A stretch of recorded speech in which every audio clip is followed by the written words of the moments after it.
Have you ever tried to get your parents to go see an animated film only to have them be all like, "An animated film? That's children's nonsense!" Well, Grandpa, that's where you're wrong, because even family-friendly films have jokes aimed at adults. What's up, everyone? I'm Jacob with Channel Frederator, and we're here to tell you some of the dirty jokes in Pixar movies.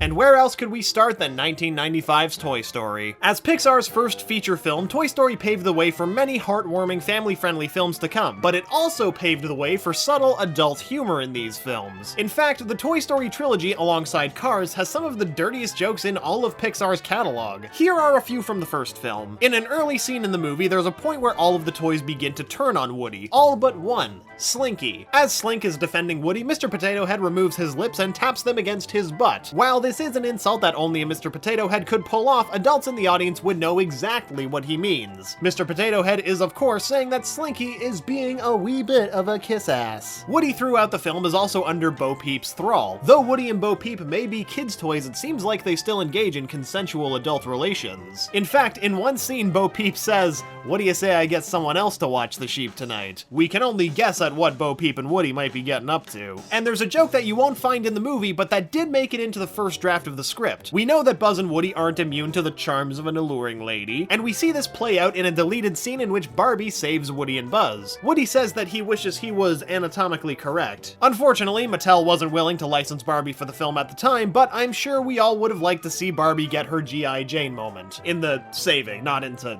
anything that Woody was saying. Toy Story 2. Following in the footsteps of the first film, Toy Story 2 also has some adult jokes. One example is quite late in the film. While it might seem common sense that Jessie would be destined for Woody, it's pretty obvious that Buzz has a thing for her. In fact, Buzz has a very physical reaction after viewing one of her displays. His wings pop up, without even pushing the buttons on his chest. You might say that Jessie was really pushing his buttons. This is an obvious nod to, physical attraction, if you catch my meaning. In another scene from the film, Buster runs into Andy's room, knocking down a cabin made from Lincoln logs. Mr. and Mrs. Potato Head are revealed in the cabin's wreckage in the midst of a hot makeout sesh. Is that where tater tots come from? This scene might seem dirty for some viewers, but we support the Potato Head family in their married bliss. Toy Story 3. Around 11 years later, Toy Story 3 of course rounds out the trilogy with its own set of dirty jokes. Everyone knows that Barbie and Ken were made for each other, literally. In one scene, Barbie tells Ken that he has a nice ascot. You know, the scarf thing that some people wear around their necks. Think like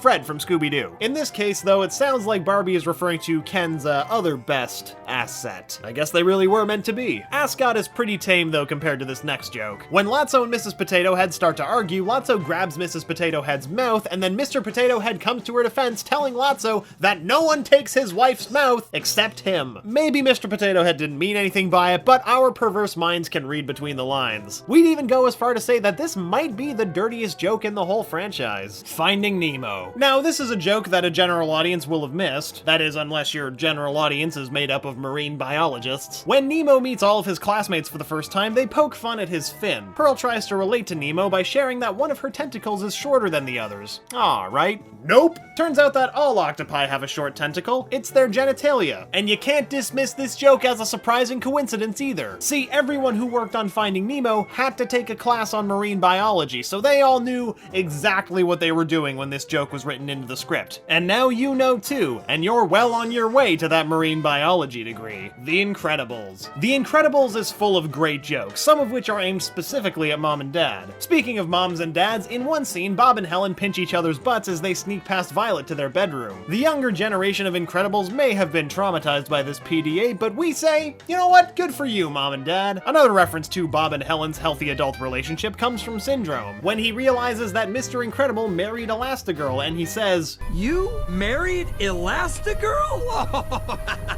And got busy! Kids might think that "got busy" refers to raising a family, but parents know that Syndrome is talking about how two people specifically make a family. Cars. While cars have different anatomy than humans, wait, do they even have anatomy at all? Pixar still managed to include plenty of innuendo in the films. At one point, you can see a sign for the top-down truck stop. That name itself is already pretty suggestive, but the neon lights underneath that read "all convertible waitresses" makes it very clear what sort of truck stop this is. That's right, it's a strip club. You just have to not think too hard about the fact that cars don't wear clothes as it is. You'll find more innuendo in Rusty Corn Fuel's sponsor, Toe Cap Hitch Protection. Sounds pretty innocent, right? Well, it seems like in the world of cars, the hitch is a necessary component of any, hookup. It's just as necessary as protection. So you hear that, kids? Practice safe towing with Toe Cap Hitch Protection. Know what I mean?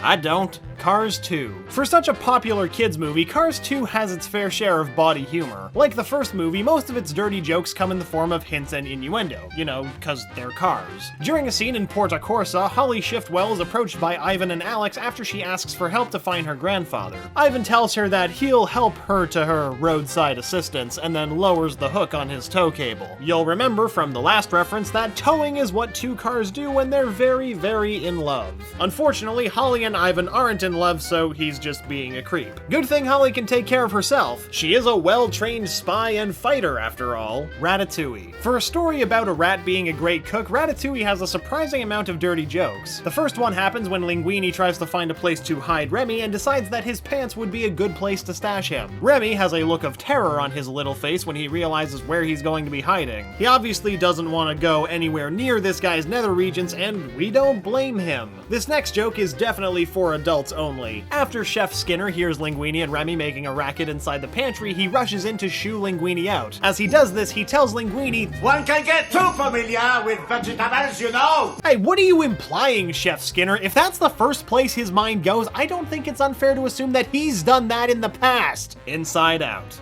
Inside Out. A thought-provoking movie about the nature of emotions. How could there be anything suggestive or risque in this film? Well, there's definitely at least one joke that will go over people's heads. When there's a loud noise in Riley's room, Fear worries that it might be a bear. Disgust tries to calm him down by saying that there are no bears in San Francisco, but then Anger says, "I saw a really hairy guy, he looked like a bear." Given San Francisco's vibrant LGBT community, we think Anger might have been referring to a different kind of bear. There are many of these bears in San Francisco, and the good news is they won't maul you or hibernate through winter, so Fear needs to calm down. Riley is safe. And there you have it. I'm Jacob, and thanks for watching Dirty Jokes in Pixar Movies. Did we miss any? Let us know in the comments below. We've got videos dropping every day, so make sure to subscribe to Channel Frederator, and don't forget to click that bell icon to join our notification squad, and remember, Frederator loves you.